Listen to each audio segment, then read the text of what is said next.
Yes.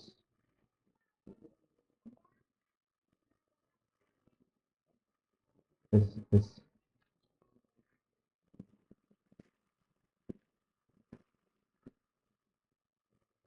Bismillahirrahmanirrahim. Assalamualaikum warahmatullahi wabarakatuh.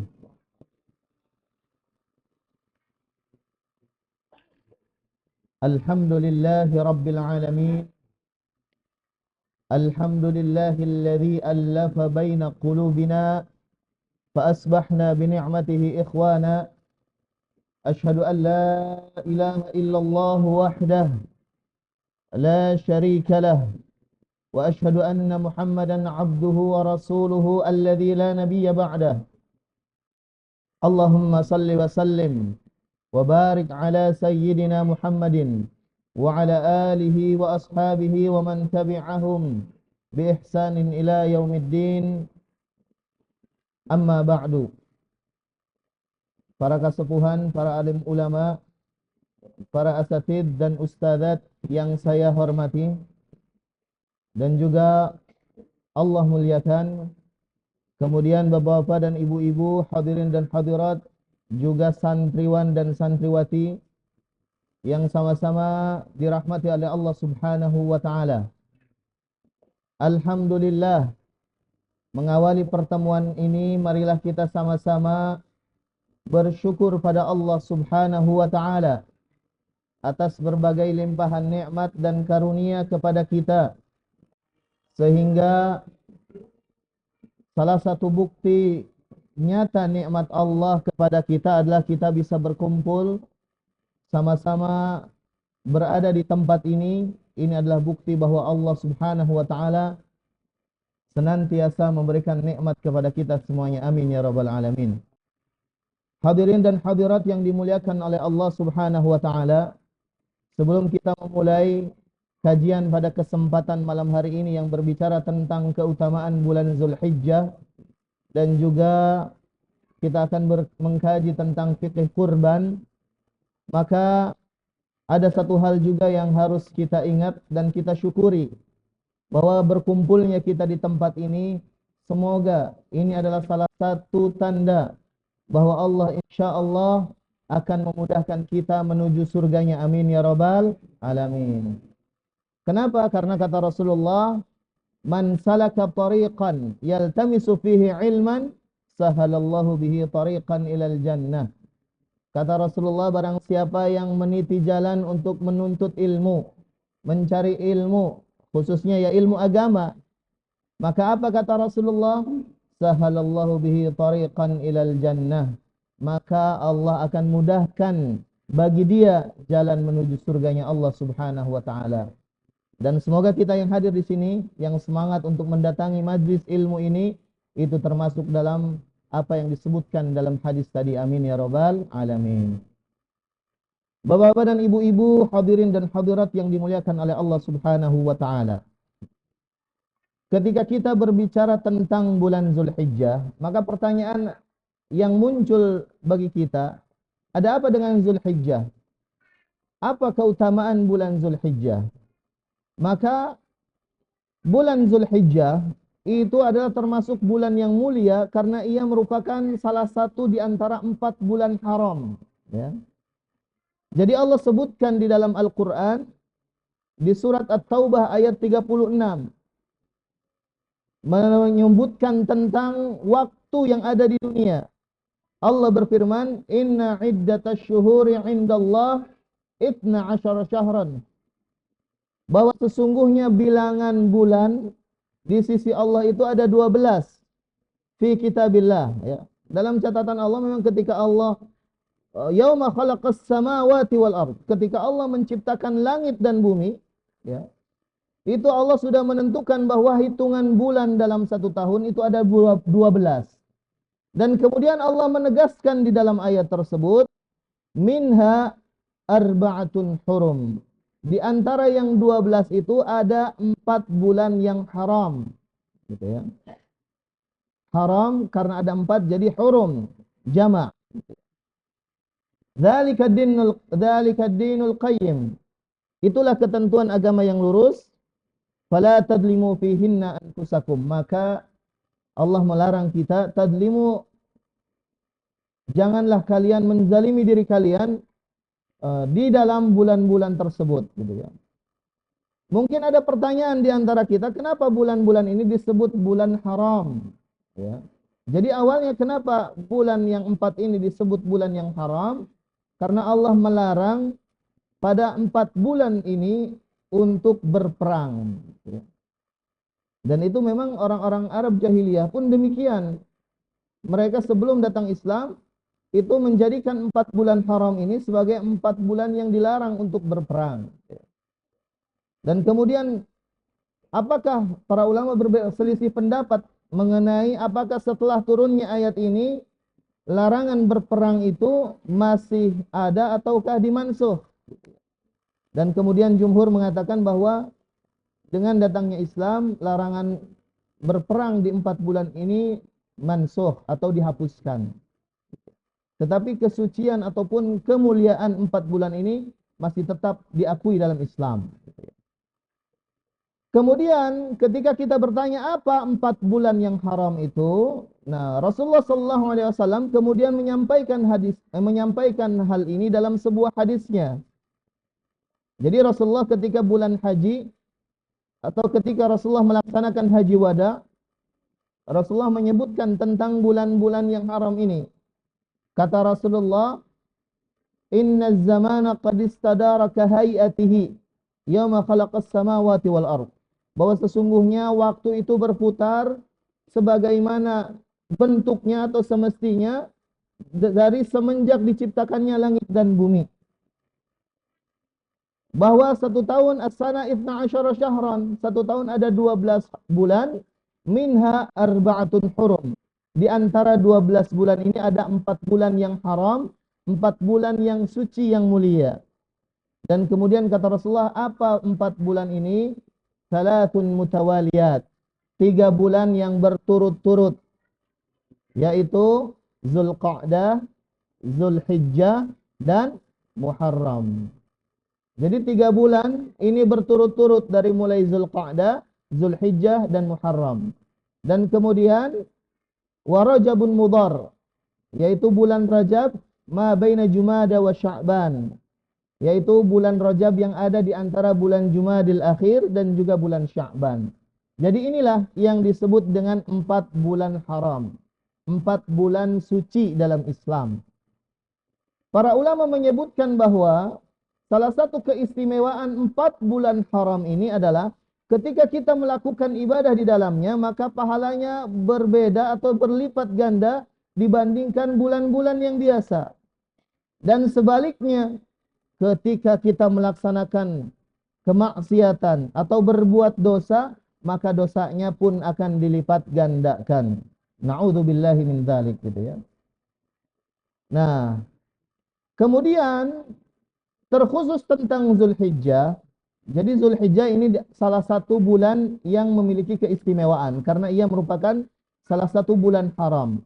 Tapi ternyata khusus dengan Zulhijjah ini ada keutamaan yang lebih khusus, yaitu utamanya di 10 hari pertama bulan Zulhijjah. Kalau menurut sidang isbat yang kemarin dilakukan, bahwa kita di Indonesia tanggal 1 Zulhijjahnya itu adalah hari ini atau sekarang memasuki tanggal yang kedua, gitu ya. Dan walaupun berbeda dengan yang ditetapkan di Saudi. Jadi kalau di Saudi sekarang itu tanggal 3. Gitu ya, lebih dulu sehari. Nah, ternyata 10 hari pertama bulan Zulhijjah ini adalah 10 hari yang begitu istimewa di sisi Allah. Hari-hari yang paling agung dan afdal di sisi Allah. Ini adalah musim ketaatan, musim untuk berbuat kebaikan dan amal saleh. Dan hari-hari ini adalah hari-hari terbaik sepanjang masa. Jadi dalam 1 tahun itu ada hari-hari terbaik, yaitu 10 hari pertama bulan Zulhijjah. Maka para ulama menyebutkan bahwa ketika Allah menyebutkan ini adalah hari-hari yang terbaik, maka hari-hari tersebut terbaik dibandingkan dengan hari-hari yang lain. bahkan dibandingkan dengan bulan Ramadan. Bagaimana keutamaannya? Ternyata ini disebutkan dalam sebuah hadis yang diriwayatkan oleh Imam Al-Bukhari, hadis sahih, ya. Suatu ketika Rasulullah sallallahu alaihi wasallam menyampaikan di hadapan para sahabat, "Ma min ayyamin, tidak ada hari-hari al-amalu salih fihinna, yang mana melakukan amal saleh dalam hari-hari tersebut, ahabbu ilallahi min hadhil ayyamil ashar, lebih dicintai oleh Allah Subhanahu wa taala dibandingkan dengan hari-hari yang 10, yakni Ashra Dzulhijjah, yaitu 10 hari pertama bulan Zulhijjah. Jadi kalimat ini menunjukkan bahwa amal soleh yang dilakukan di 10 hari pertama bulan Zulhijjah ini adalah amal soleh yang paling dicintai oleh Allah. Kemudian mendengar ini para sahabat bertanya, qalu ya Rasulullah, walal jihadu fi sabilillah, bagaimana kalau seandainya amal tersebut, amal yang dilakukan di 10 hari pertama bulan Zulhijjah ini dibandingkan dengan jihad fi sabilillah? Tentunya maksudnya jihad yang dilakukan di luar 10 hari bulan Zulhijjah. Kemudian apa jawaban Rasulullah? Faqala walal jihadu fi sabilillah. Bahkan kalau dibandingkan dengan jihad fi sabilillah, maka amal soleh yang dilakukan di 10 hari pertama bulan Zulhijjah ini lebih dicintai oleh Allah. Tapi ada satu amal yang bisa mengalahkan amal soleh yang dilakukan di 10 hari pertama bulan Zulhijjah, kata Rasulullah, illa, kecuali. Apa itu?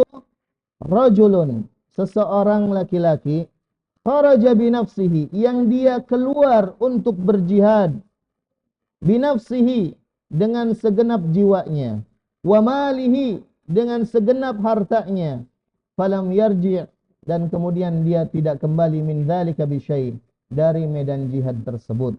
Dengan kata lain, orang tersebut mati syahid. Baru kalau ada yang melakukan hal tersebut, mati syahid, baru bisa mengalahkan amal soleh yang dilakukan di 10 hari pertama bulan Zulhijjah. Ini menunjukkan kepada kita semuanya bahwa hari-hari pertama bulan Zulhijjah, khususnya 10 hari pertama bulan Zulhijjah, ini merupakan hari-hari terbaik sepanjang masa, gitu ya. Karena kita tahu sendiri bahwa jihad itu adalah puncaknya Islam. Apa puncaknya dalam al-Islam? Dalam sebuah hadis, keterangan Rasulullah menyebutkan Ra'sul amri al-Islam, bahwa puncak urusan itu adalah Islam. Wa amudihi as-salah, tiangnya adalah salat. Wa dirwatu sanamihi al-jihad, dan puncak dari semua itu adalah jihad. Tapi ternyata sekedar jihad dibandingkan dengan amal soleh yang dilakukan di 10 hari pertama bulan Zulhijjah, ternyata tidak bisa mengimbangi amal soleh yang dilakukan di 10 hari awal bulan Zulhijjah, kecuali orang yang berjihad kemudian mati syahid. Nah, maka pertanyaannya bapak-bapak dan ibu-ibu yang dirahmati oleh Allah Subhanahu wa taala, amal apa saja yang bisa kita lakukan selama 10 hari pertama bulan Zulhijjah ini? Ya. Kalau kita melihat keterangan hadisnya, Rasulullah menyebutkan secara umum al-amalus salih, semua amal salih secara umum apapun itu, kalau dilakukan di 10 hari pertama bulan Zulhijjah, maka itu merupakan amal soleh yang lebih dicintai oleh Allah Subhanahu wa ta'ala. Ya. Jadi apapun amal solehnya, ketika kita lakukan di 10 hari pertama bulan Zulhijjah, maka itu merupakan amal soleh yang paling dicintai oleh Allah Subhanahu wa ta'ala.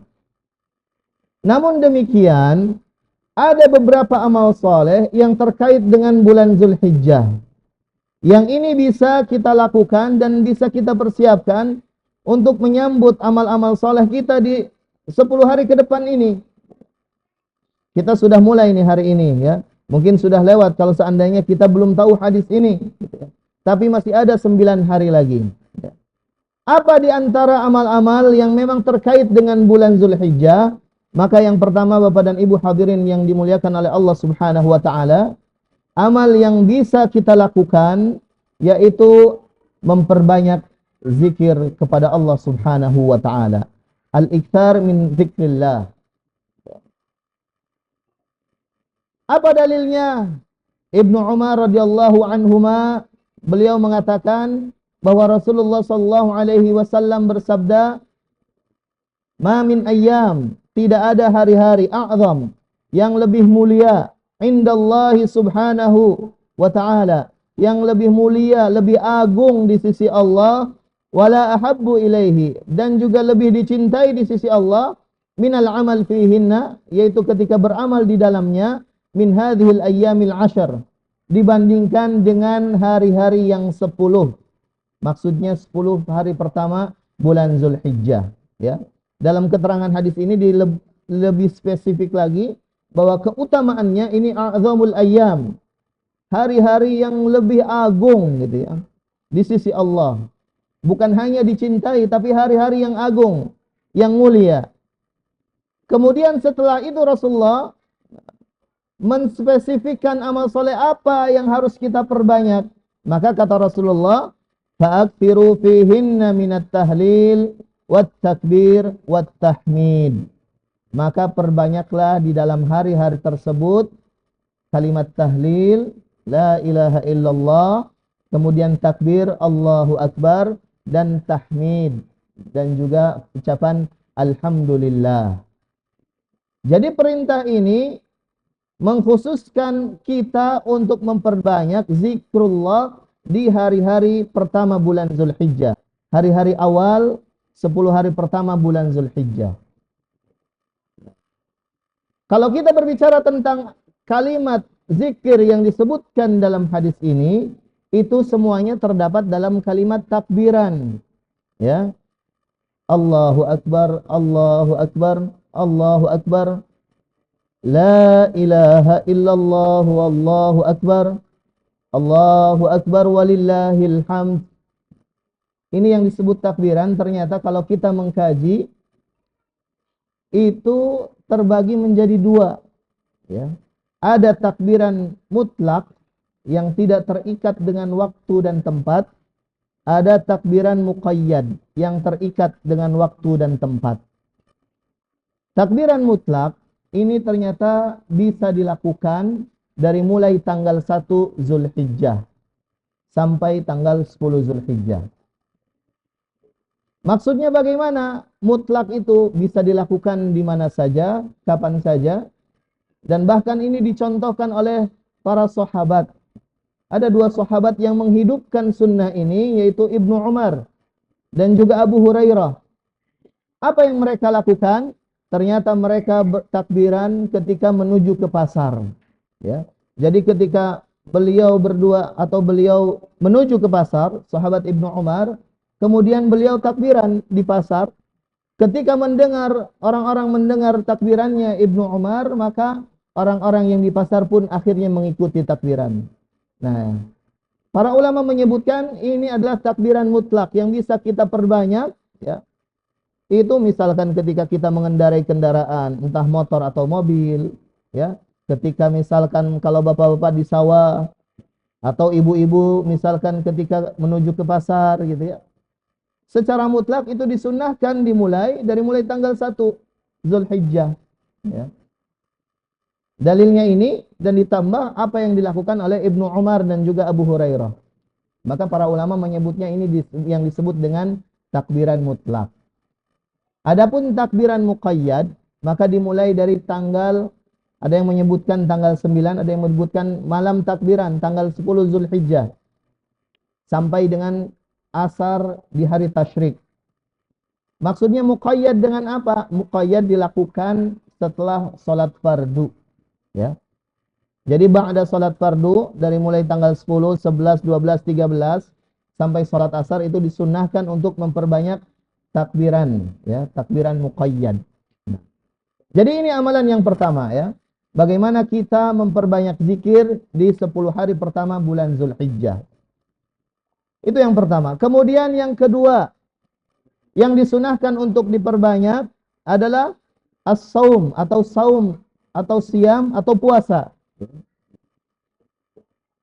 Kenapa puasa? Karena secara umum puasa adalah merupakan ibadah yang memiliki keutamaan di sisi Allah.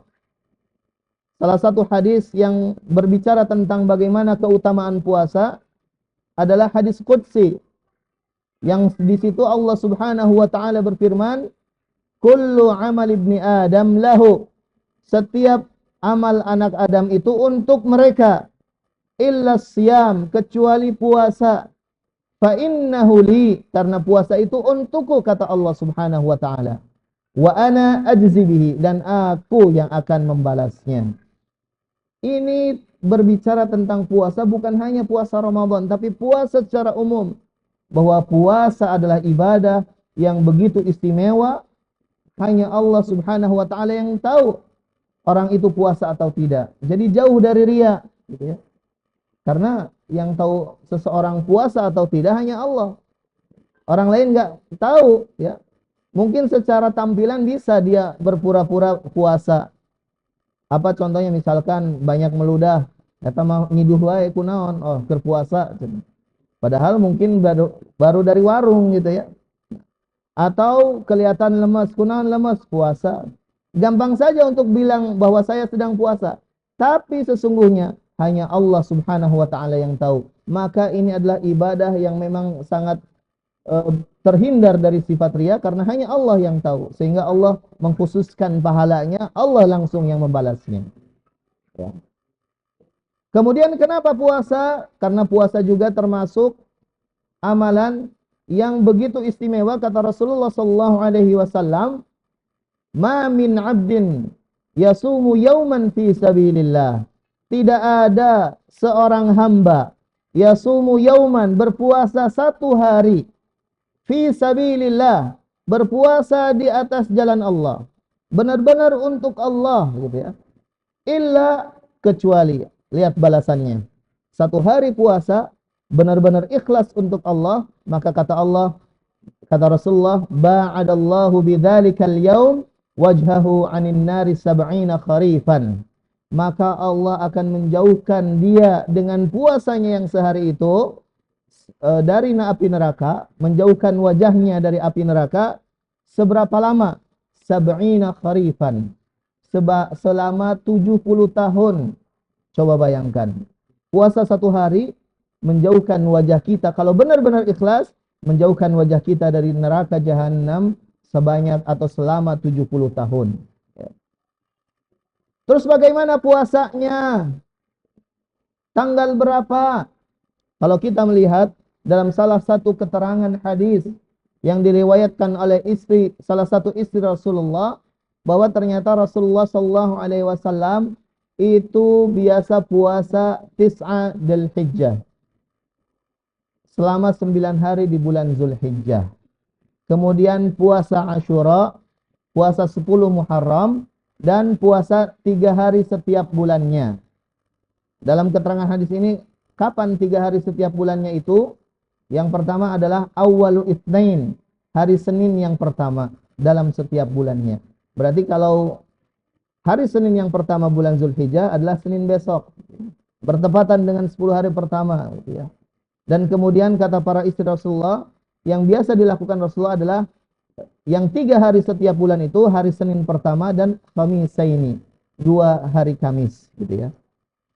Nah, dalam keterangan hadis ini ternyata Rasulullah itu disebutkan berpuasa dari tanggal 1 sampai tanggal 9. Kenapa 9? Kok tidak 10? Karena di tanggal 10 itu adalah hari Idul Adha. Dan hari Idul Adha termasuk hari yang diharamkan untuk berpuasa, gitu ya. Maka Rasulullah SAW itu puasanya dalam keterangan hadis tersebut adalah 9 hari. Jadi kalau misalkan Bapak dan Ibu ingin mengambil keutamaan puasa di bulan Zulhijjah, maka boleh bisa melakukan puasa 9 hari berturut-turut. Kira-kira kuat enggak Bapak Ibu? Kalau Ramadan kuat kita 30 hari ya. Tapi kayaknya kalau sekarang, aduh, jangankan 30 hari, sehari saja keluar dari rumah sudah banyak yang makan, gitu ya. Jadi godaannya lebih berat. Apalagi ini 9 hari. Ya kalau tidak mampu 9 hari, boleh kita mengambil puasa sunnah yang lainnya. Misalkan puasanya selang-seling. Seperti puasanya Daud ya. Sehari puasa, sehari tidak. Kalau hari ini tidak, besok puasa. Nanti Seninnya puasa Senin gitu ya. Kemudian Selasa tidak. Nanti kemudian Rabu puasa lagi. Boleh. Atau kalaupun tidak mampu lebih banyak dari itu, maka dikurangi misalkan Senin Kemisnya sajalah. Kalaupun tidak mampu itu, maka yang paling minimal jangan sampai kita terlewat adalah puasa Arafah. Yaitu puasa kapan? Puasa di tanggal 9 Zulhijjah. Ya. Jadi puasa Arafah itu puasa 9 Zulhijjah. Kenapa jangan sampai kita terlewat? Karena sayang. Ya, kalau kesempatan untuk melakukan amal soleh, yaitu puasa Arafah ini terlewat, sangat disayangkan. Kenapa? Karena pahala satu kali saum tersebut ternyata, kata Rasulullah, menghapuskan dosa 2 tahun. Coba bayangkan, Bapak. Bapak dan Ibu bayangkan, satu kali puasa, satu hari puasa, di tanggal 9 kata Rasulullah, ahtasibu indallah an yukaffira sanah allati qablahu was sanah allati ba'dahu. Aku berharap bahwa itu akan menghapuskan dosa 1 tahun sebelumnya dan 1 tahun sesudahnya. Jadi sayang kalau sampai kita terlewat untuk melakukan puasa Arafah. Kemudian terkait puasa Arafah, mungkin ada pertanyaan di antara jamaah gitu ya. Pak Ustadz, ini kan namanya puasa Arafah. Sedangkan tanggal antara di Saudi dan di Indonesia berbeda. Apakah puasa Arafah itu kan maksudnya apakah bukankah puasa yang dilakukan ketika jemaah haji wukuf di Arafah? Lalu nanti bagaimana dong? Kalau di Arafahnya itu tanggal 9 Zulhijjah versi Saudi, berarti di kita masih tanggal 8. Kalau di kita tanggal 9, berarti di sana udah tanggal 10. Bagaimana puasanya? Maka para ulama menyebutkan puasa Arafah ini bukan terkait dengan amal ibadah atau aktivitas yang dilakukan oleh jemaah haji. Tapi puasa Arafah ini terkait dengan tanggal. Ya. Apa dalilnya? Salah satunya puasa Arafah ini disyariatkan dari tahun kedua Hijriah. Sedangkan haji baru dilaksanakan di tahun ke-10 Hijriah. Ya. Berarti sebelum itu berpuasanya itu tidak bertepatan dengan wukufnya jemaah haji di Arafah. Gitu ya. Kemudian juga kalau kita melihat dalam sejarah, itu haji itu pernah tidak dilaksanakan selama 40 tahun, 40 kali gitu ya. Dengan berbagai alasan, entah itu bencana ataupun konflik dan lain sebagainya. Tapi syariat saumnya tetap dilaksanakan. Ya. Maka tidak mengapa kalaupun nanti di tanggal 9 Zulhijjahnya kita itu di Saudi tanggal 10 kita melaksanakan saum 9 Zulhijjah, maka tidak mengapa. Karena sesungguhnya penetapan tanggal qamariyah itu sifatnya ijtihadi ya. Dan masing-masing karena sifatnya ijtihadi ya itu mengikat bagi istilahnya itu mengikat bagi yang mengikutinya saja. Berarti kita di Indonesia ya tidak harus mengikut di Saudi itu insyaallah ya. Jadi ini sekali lagi puasa Arafah adalah puasa yang dilakukan di tanggal 9 Zulhijjah. Oke. Nah, kemudian apa lagi? Amalan yang selanjutnya yang bisa kita lakukan adalah berkurban. Dan tentunya kurban itu dilakukannya bukan di hari pertama sampai 9. Tapi tentu kurban itu baru bisa dilaksanakan di tanggal 10 Zulhijjah. Kalau belum bisa di tanggal 10 maka masih waktunya diperpanjang di hari tasyrik ya. 11, 12, 13. Kemudian Bapak-bapak dan ibu-ibu, nah karena kita berbicara tentang kurban, maka kita berbicara sedikit tentang fikihnya. Kurban itu dalam istilah fikih itu sebenarnya disebutnya adalah udhiyah, ya. Al-udhiyah itu adalah yang dimaksud dengan kurban. Apa itu udhiyah? Udhiyah itu adalah ismun lima yudbah. Sebutan untuk hewan yang disembelih, minal ibil, entah itu onta, wal baqar, sapi, wal ghanam, kambing, yauman nahar, pada hari nahar, pada hari ke-10 Zulhijjah, wa ayyamit tasyrik, dan juga hari-hari tasyrik. Taqarruban, sebagai bentuk taqarrub kepada Allah Subhanahu wa taala. Jadi udhiyah itu adalah hewan kurbannya gitu ya.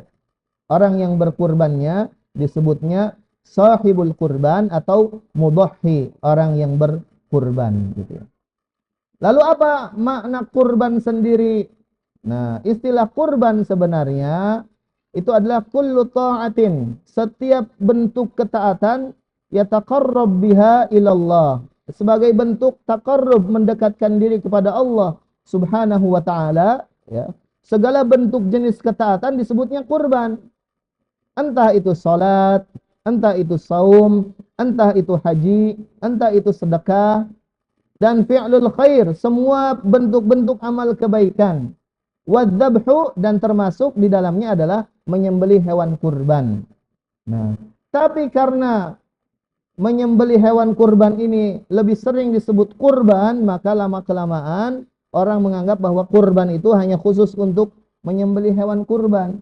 Padahal kurban adalah seluruh jenis bentuk ketakwaan, itu ketaatan, itu namanya adalah kurban gitu ya. Dari qarraba yuqarribu, mendekatkan diri kepada Allah Subhanahu wa taala. Kemudian bapak-bapak dan ibu-ibu yang dirahmati oleh Allah Subhanahu wa taala, apa hukumnya berkurban? Nah, ini jumhur ulama mazhab Syafi'i, kemudian Hambali dan juga Maliki menyebutkan bahwa hukumnya adalah sunnah muakkadah. Sunnah yang sangat ditekankan gitu ya. Adapun Abu Hanifah dari mazhab Imam Hanafi menyebutkan bahwa hukum kurban itu adalah wajib bagi yang mampu atau wajib bagi yang lapang gitu ya. Apa dalilnya? Imam Abu Hanifah menyebutkan bahwa kenapa beliau berpendapat wajib? Karena ada sebuah hadis. Apa hadisnya? Man wajada sa'atan. Barang siapa yang memiliki kelapangan, keluasan gitu ya. Falam yudahi, maksudnya kelapangan, keluasan harta gitu ya. Kemudian falam yudahi, tapi dia enggan untuk berkurban, enggan untuk menyembelih hewan kurban, fala yaqrabanna musallana, maka janganlah ia dekat-dekat tempat salat kami. Nah, melihat hadis ini maka Imam Abu Hanifah menyebutkan bahwa ini menunjukkan ibadah kurban itu wajib bagi yang mampu. Mampu itu apa? Para ulama pun berbeda pendapat mengenai mampu di sini ya. Ada yang menyebutkan mampunya itu adalah mampu nisab zakat ya. Yaitu ketika dia memiliki harta sebanyak 85 gram emas atau 200 dirham. Ini versi pertama. Ya sekitar kalau 85 gram emas ya sekitar 80 jutaan sekarang ya. Tapi juga ada yang pendapat yang mengatakan mampu di sini mampu untuk membeli hewan kurban di samping memberikan nafkah kepada keluarganya gitu ya. Nah, maka kalau kita melihat hadis ini menunjukkan bahwa ibadah kurban ini adalah ibadah yang begitu ditekankan karena Rasulullah SAW seolah memberikan peringatan gitu ya. Jangan sampai ada orang yang mampu dan dia kemudian enggan berkurban, maka janganlah dekat-dekat tempat salat kami. Nah, ini seolah-olah adalah bentuk peringatan gitu ya. Kemudian pertanyaan selanjutnya Bapak-bapak dan Ibu-ibu. Lalu pertanyaannya, hewan kurban itu apa saja yang bisa dikurbankan? Mungkin ada yang bertanya, kalau ayam boleh tidak dikurbankan? Ternyata kalau kita melihat salah satu ayat yang menyebutkan tentang kurban ini adalah di surat Al-Hajj ayat 34.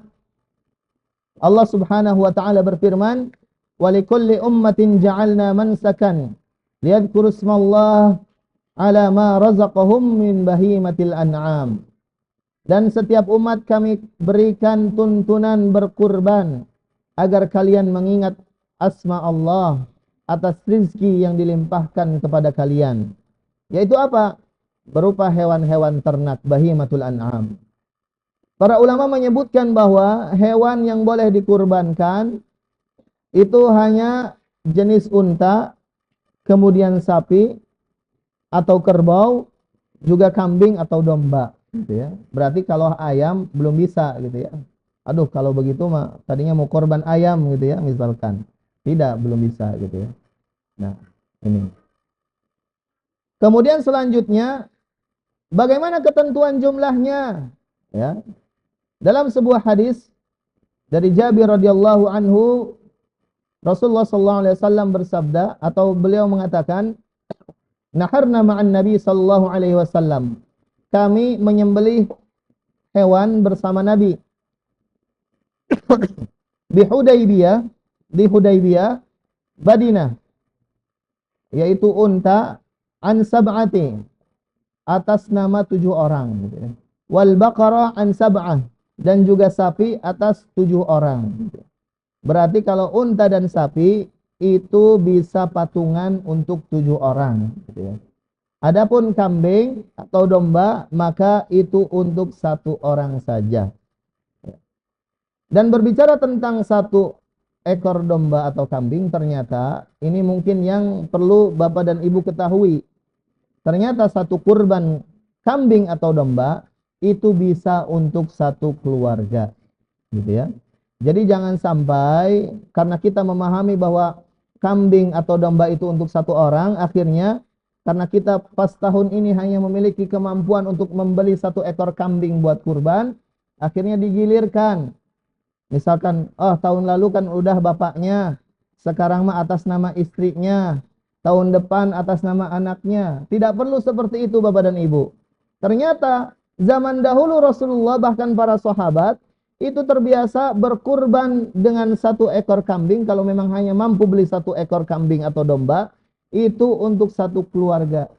Jadi cukup untuk bapaknya dan sekeluarga, gitu ya. Tidak perlu digilirkan, tahun ini buat bapaknya, tahun depan buat istrinya, tahun depan buat anaknya.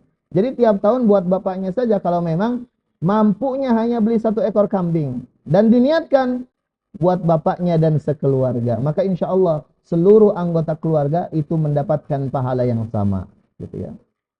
Dan ini hadisnya, kana rajul fi ahdi Rasulillah sallallahu alaihi wasallam yudhi bisyat. Itu kata Abu Ayyub Al-Ansari, beliau mengatakan bahwa pada masa Rasulullah seseorang itu biasa menyembelih seekor kambing, gitu ya, sebagai kurban, anhu wa an ahlihi, untuk dirinya dan keluarganya. Jadi 1 cukup untuk 1 orang dan keluarganya, gitu ya. Fayakuluna wa yut'imuna, dan kemudian dia memakannya dan membagikan daging kurban tersebut, hatta tabahan nasu fasara kama tara. Dan kemudian akhirnya kondisi berubah dan orang-orang berlomba-lomba sebagaimana engkau lihat saat ini, gitu ya. Jadi ini Bapak dan Ibu sekali lagi, kalau memang misalkan di setiap tahunnya kita hanya mampu mengadakan kurban 1 ekor saja, maka cukup itu bisa untuk 1 keluarga. Jadi niatkannya untuk kepala keluarga, bapaknya, gitu ya, wa ahlihi, dan 1 keluarganya. Insyaallah semuanya dapat pahala. Lalu pertanyaan selanjutnya, bisa tidak kurban ini atas nama orang yang sudah meninggal? Nah, ini ada beberapa kondisi nih. Yang pertama, secara umum sebenarnya ketika tadi diniatkan bahwa kurban itu adalah untuk dirinya dan keluarganya, maka itu termasuk keluarga yang sudah meninggal, itu akan mendapatkan pahala yang sama, gitu ya. Jadi kondisi pertama, secara umum pahala kurban itu bisa untuk 1 keluarga, termasuk orang yang sudah meninggal, gitu ya. Kondisi kedua, kurban atas orang yang sudah meninggal, itu misalkan sebelum meninggal seseorang itu berwasiat secara khusus untuk kurban, maka wasiatnya wajib ditunaikan. Jadi boleh atau harus ditunaikan wasiatnya. Misalkan nanti saya tuh ingin berkurban, kalau seandainya saya tidak sempat bertemu dengan Idul Adha, maka tolong nanti sembelihkan 1 ekor kambing. Nah, wasiat sebelum meninggal. maka harus ditunaikan. Ada kondisi ketiga, ya, tidak ada wasiat.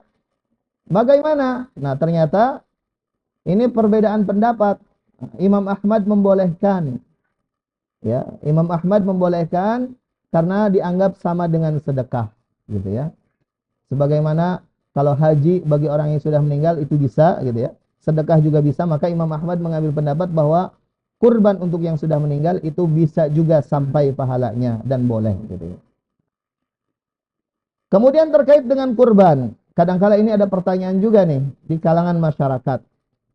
Bagaimana kalau seandainya kurban itu jadi satu dengan akikah, kurban kambingnya satu, tapi sekaligus ini dua amal ibadah, yaitu akikah dan kurban.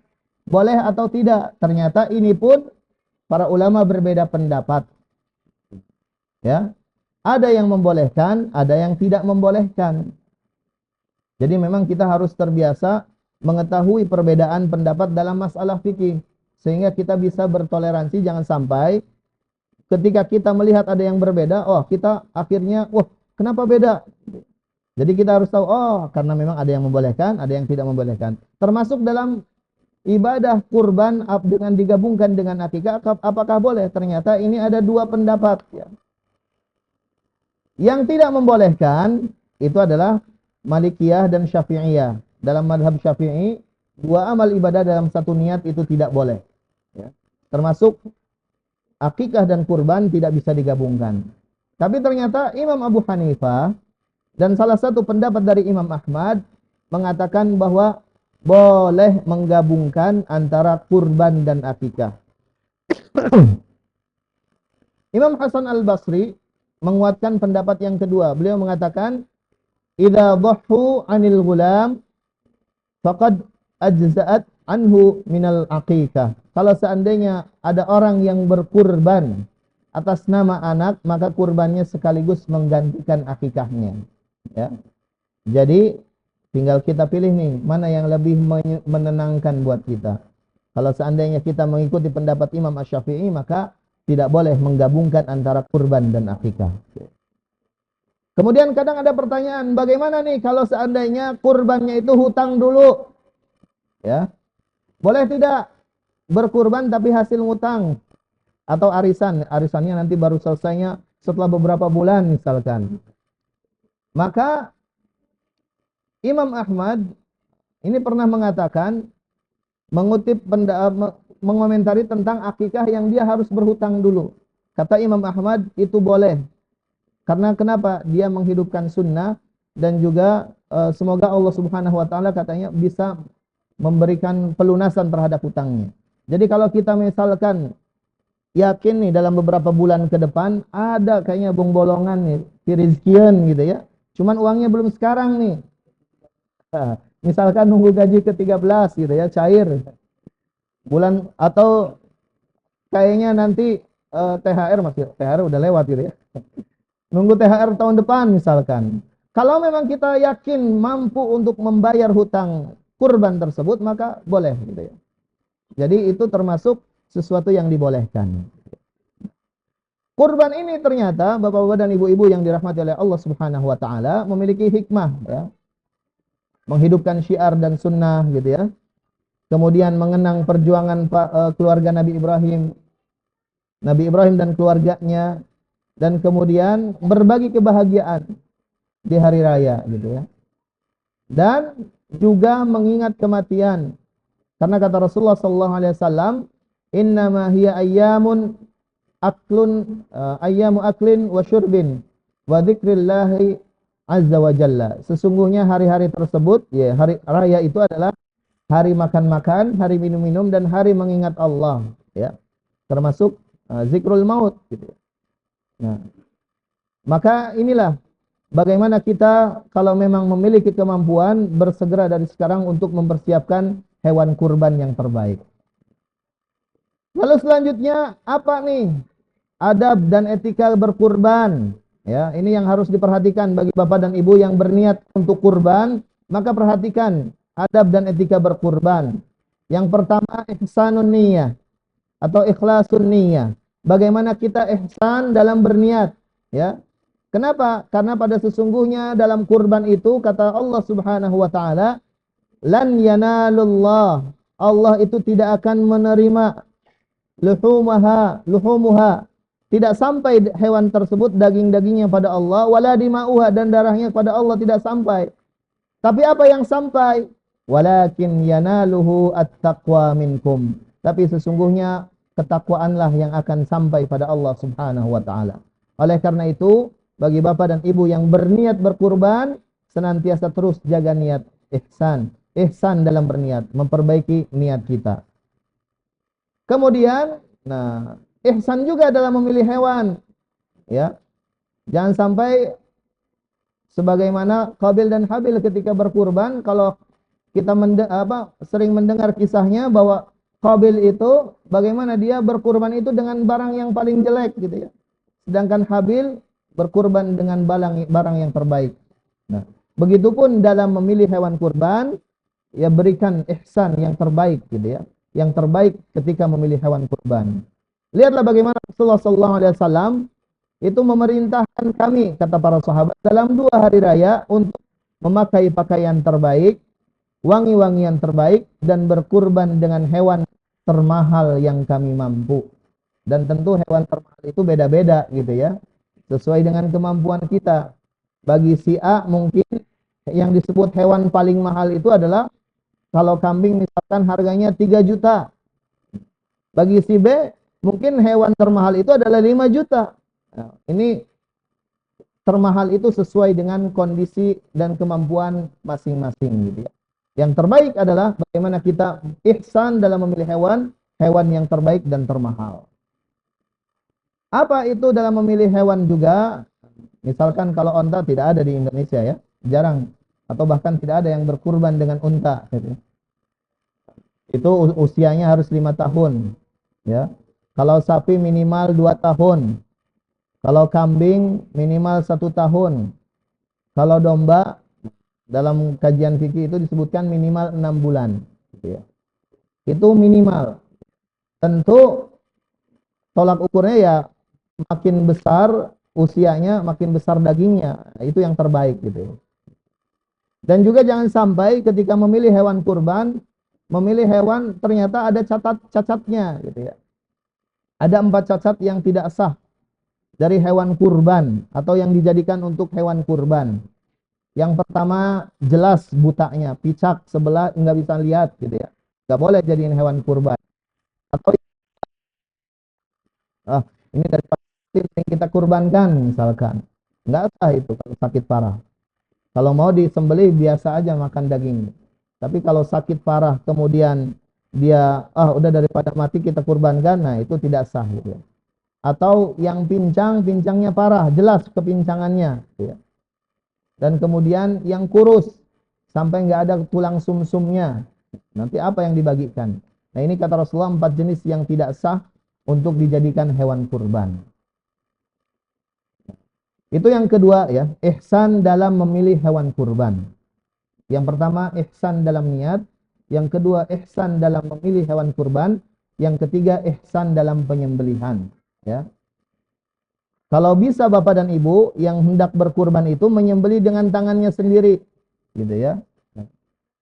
Kalau biasanya di kita diwakilkan oleh tukang jagal. Sebenarnya kalau bicara tentang afdaliyah, itu yang berkurban ya dia yang menyembelih hewannya. Kemudian juga ketika menyembelih harus ihsan sesuai dengan aturannya. Rasulullah SAW lihat bagaimana indahnya Islam, disebutkan fa idza dzabhtum fa ahsinudz dzibhah. Apabila kalian menyembelih maka sembelihlah dengan cara yang terbaik, gitu ya. Cara yang ihsan. Dan kemudian kalaupun misalkan kita tidak mampu untuk menyembelihnya dengan tangan kita sendiri karena misalkan paur atau tidak kuat, tidak tega dan lain sebagainya, maka minimalnya menyaksikan penyembelihan dan sambil berdoa, inna salati wa nusuki wa mahyaya wa mamati lillahi rabbil alamin la syarikalah wa bidzalika umirtu wa ana awwalul muslimin. Kemudian ketika menyembelih ternyata ada adabnya juga dalam Islam. ya. Yang pertama, yang menyembelih harus baligh dan berakal. Laki-laki dan perempuan sama. Jadi kalau perempuan ada yang mau menyembelih ya boleh gitu ya. Tidak harus menyembelih itu pekerjaan hanya laki-laki, tidak. Kalau memang perempuan ada yang mampu, dia berakal dan baligh dan kemudian mampu, ya boleh. Kemudian yang kedua adabnya menggunakan alat sembelihan yang tajam, ya. Jadi harus diasah dulu. Jangan sampai menyiksa, menzalimi gitu ya. Yang ketiga, tidak menzalimi dan menyakiti hewan kurban. Entah menzaliminya atau menyakitinya karena si pisaunya mintul, atau dengan caranya yang tidak ihsan, diperlakukan dengan yang tidak manusiawi gitu ya. Diperlakukan tidak hewani gitu ya. Diperlakukan dengan menyiksa hewan gitu ya. Nah, itu jangan sampai. Jadi perlakukan hewan tersebut dengan ihsan, ya, dengan baik. Dan kemudian harus mengucapkan basmalah, tasmiyah, ya. Dibacakan asma Allah. Bismillahi Allahu Akbar, gitu ya. Tidak perlu sampai Bismillahirrahmanirrahim. Karena Rasulullah mencontohkannya Bismillahi Allahu Akbar. Kemudian ketika menyembelih, ya, memutus hulqum, ya, tenggorokan dan juga almari, jalan nafas, ya. Kerongkongan dan tenggorokan dua-duanya diputus dan juga dua urat gitu ya. Kalau kita melihat ada 4 ya. Tenggorokan, kerongkongan dan dua urat atau dua saluran yang di pinggirnya itu ya harus putus. Nah, karena kalau kita melihat ternyata dalam tradisi-tradisi lain banyak cara menyembelih yang tidak manusiawi, ya, atau tidak ihsan gitu ya. Kalau ada menyembelih itu dengan dipatok pakai ketokan gitu ya di atas jidatnya gitu ya, parangnya. Ada juga yang dipukul gitu ya. Ada yang dipanah berbagai jenis ya. Nah, yang Islami bagaimana? Ya disembelih dengan menggunakan sembelihan ya. Kalau kita berbicara tentang cara menyembelih, nah ini dalam istilah fikih ada yang disebut dengan dzabhu, ada zakah gitu ya. Ada juga nahar. Sebenarnya kalimat nahar ini adalah cara menyembelih untuk hewan sejenis unta. Jadi kalau unta itu disembelihnya itu bukan sambil dibaringkan, tapi untanya itu berdiri kemudian ditumbak gitu ya. Ditumbak jalan darahnya di lehernya. Nah, itu yang disebut dengan nahar ya. Kalau ini kan dipanah gitu. Nah, kalau unta itu memang cara menyembelihnya dengan nahar. Jadi kalau kita berbicara dalam surat Al-Kautsar, fasholli li rabbika wanhar. Nah, nahar di sini sebenarnya kalau dalam istilah fikih itu adalah menyembelih unta dengan cara ditumbak lehernya sebelah bawah gitu. Kalau menyembelih kambing atau domba itu disebut az-zabh gitu ya. Gitu. Nah, kemudian Bapak-bapak dan Ibu-ibu hadirin yang dimuliakan oleh Allah Subhanahu wa taala, termasuk adab ketika berkurban selain ihsan dalam niat, ihsan dalam memilih hewan kurban, ihsan dalam menyembelih, juga ihsan dalam membagi hewan sembelihan atau membagi dagingnya. Ya. Dalam sebuah hadis kata Rasulullah SAW mengenai pembagian daging kurban itu, kulu wa at'imu wa dakhiru. Ya. Adapun sekarang makanlah sebagian lagi berikan kepada orang lain dan sebagian lagi simpan, gitu ya. Jadi ketika kita berbicara tentang daging kurban, Bapak-bapak dan Ibu-ibu hadirin yang dimuliakan oleh Allah, itu yang pertama, daging kurban itu boleh dijual oleh fakir miskin yang menerima daging tersebut, ya. Misalkan kita ngasih kepada si A. Si A ini sudah terlalu banyak gitu ya dapat daging kurban. Maka ketika dia sudah menjadi milik si A, boleh saja si A itu menjual sebagian dagingnya misalkan. Jadi oleh fakir miskinnya boleh dijual, ya. Kemudian yang kedua, nah, terkait dengan kulit dan dagingnya, ini yang tidak boleh dijual itu adalah untuk misalkan sebagai bentuk pembayaran buat tukang jagal. Menurut jumhur ulama nggak boleh, ya, kulitnya dijual. Atau dijual untuk kepentingan pekurban, sohibul kurban, tidak boleh. Ya. Terus bagaimana dong kulitnya ini? Nah, ini sering jadi pertanyaan nih. Kulit itu ya, yang pertama tidak boleh jadikan upah. Jadi misalkan kalau si A ikut bantu-bantu, jangan diupahin dengan daging ataupun dengan kulitnya, gitu ya. Kalau mau ya kulit itu dibagikan aja bagian dari pembagian daging kurban, gitu. Jadi dibagi bukan sebagai upah. Maka kalau sudah dikasihkan, boleh dijual, gitu ya. Atau ada juga pendapat kontemporer yang mengatakan, karena kalau misalkan sekarang misalkan si kulitnya dijual, kemudian hasil jualnya itu dibagikan ke fakir miskin, ada yang mengatakan boleh, gitu ya. Jadi yang penting pemanfaatannya itu bukan untuk upah ataupun bukan kembali kepada sahibul kurban. Untuk para penerima manfaat, fakir miskin ataupun orang yang membutuhkan. Nah, itu adalah salah satu pendapat Imam Abu Hanifah. Beliau mengatakan kulit boleh dijual, hasilnya tetap harus disedekahkan pada fakir miskin. Begitu ya. Jadi kalaupun misalkan mau dikasihkan kepada orang, itu jangan dijadikan sebagai upah. Misalkan misalkan Pak Kiai yang menyembelihnya, nah, kepalanya itu jangan jadikan sebagai upah atau kulitnya sebagai upah. Misalkan kalau kita mau ngasih upah ataupun jasa atas penyembelihannya, kita kasih uang dulu gitu ya. Nah ini mah daging bagian dari pembagian misalkan, boleh. Tapi kalau sebagai upah itu yang tidak boleh. Gitu ya. Kemudian masih hal yang terkait dengan daging kurban. Nah, apabila ada seorang yang berkurban itu adalah bentuknya nazar, maka sahibul kurban tidak boleh memakan daging kurban nazar tersebut. Misalkan kemarin ketika Persib main ada yang nazar misalkan. Kalau Persib menang, saya nazar berkurban di Idul Adha misalkan. Maka orang yang berkurban nazar tersebut tidak boleh makan dagingnya. Adapun kalau bukan nazar, maka dagingnya boleh dimakan oleh yang sahibul kurban, ya. Disedekahkan semuanya juga boleh. Kemudian bagaimana? Misalkan pertanyaan, boleh tidak kita memberikan daging kurban ini pada non-muslim? Maka itu boleh disesuaikan dengan prioritas dan kondisi lingkungan. Kalau memang di lingkungannya itu lingkungan banyak non-muslim, ya boleh kita berbagi, gitu ya. Dan sekali lagi, ini yang harus kita perhatikan adalah bagaimana ihsan dalam pembagian.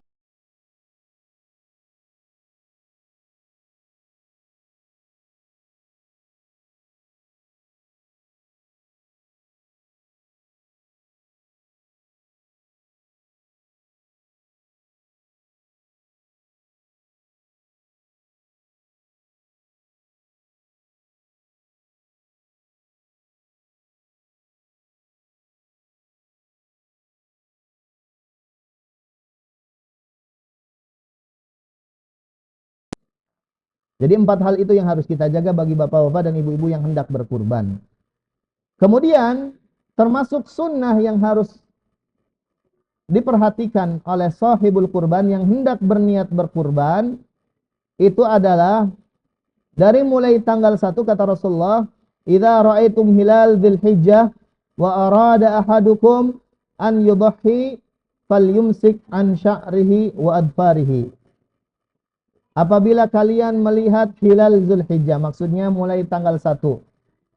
Wa arada ahadukum, kemudian salah seorang di antara kalian punya niat ingin an yudhiya, ingin berkurban, maka falyumsik kata Rasulullah, hendaklah dia menahan diri an sya'rihi, dari mencukur rambutnya dan memotong kukunya. Ini adalah salah satu sunnah yang dianjurkan utamanya dalam mazhab Syafi'i, bahwa bagi orang yang hendak berkurban itu tidak memotong kuku dan rambutnya dari mulai tanggal 1 sampai hewan tersebut disembelih, gitu ya.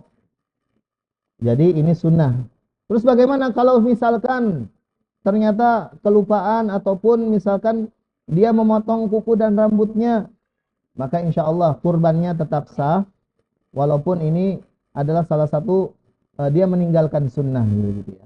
Nah, jadi itu bapak-bapak dan ibu-ibu yang dirahmati oleh Allah Subhanahu wa taala. Nah, kajian kita pada malam hari ini tepat 1 jam ya. Semoga bapak-bapak dan ibu-ibu walau dalam waktu yang panjang ini masih mengingat apa yang kita sampaikan tadi ya. Yang pasti kesimpulannya dari apa yang disampaikan bahwa 10 hari pertama bulan Zulhijjah ini merupakan hari-hari terbaik kita untuk taqarrub, hari-hari terbaik untuk amal soleh. Amal soleh secara umum apapun itu. Dan yang harus kita hindari di bulan Zulhijjah